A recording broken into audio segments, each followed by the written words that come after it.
March 30 ശിലാമാതാവ്.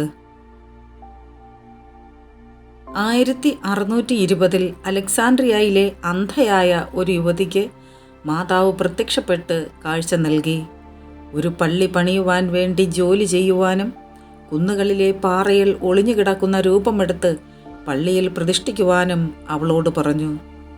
അത്ഭുതത്താൽ കാഴ്ച ലഭിച്ചത് മനസ്സിലാക്കിയ അലക്സാണ്ട്രിയയിലെ ജനങ്ങൾ മാതാവ് പറഞ്ഞ സ്ഥലത്ത് കുഴിക്കുകയും മനോഹരമായ വെളുത്ത പാരിയൻ മാർബിൾ കൊണ്ട് നിർമ്മിച്ച ഒരു രൂപം കണ്ടെടുക്കുകയും ചെയ്തു.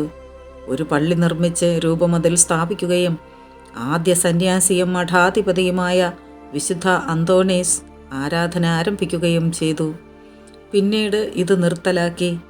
1820 ജനങ്ങളുമായി ഉണ്ടാക്കിയ ഉടമ്പടിയിൽ സന്യാസികൾ ഒരു മനോഹരമായ ഇരിപ്പിടമുണ്ടാക്കുകയും ഭക്തി ആദരവോടെ 1873 മാർച്ച് 30 വീണ്ടും രൂപമാഘോഷമായി പ്രതിഷ്ഠിക്കുകയും ചെയ്തു.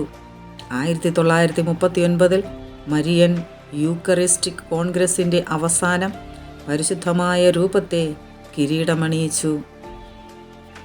അമ്മേ മാതാവേ, ഞങ്ങളുടെ എല്ലാ കുടുംബങ്ങളെയും ഞങ്ങൾ സമർപ്പിച്ച് പ്രാർത്ഥിക്കുന്നു. എല്ലാ പേരും വിശുദ്ധിയിൽ ജീവിക്കുവാനും പ്രാർത്ഥനയിൽ സ്ഥിരതപ്പെട്ടു നിൽക്കുവാനും വേണ്ട കൃപ നൽകി അനുഗ്രഹിക്കണമേ. Ave Maria.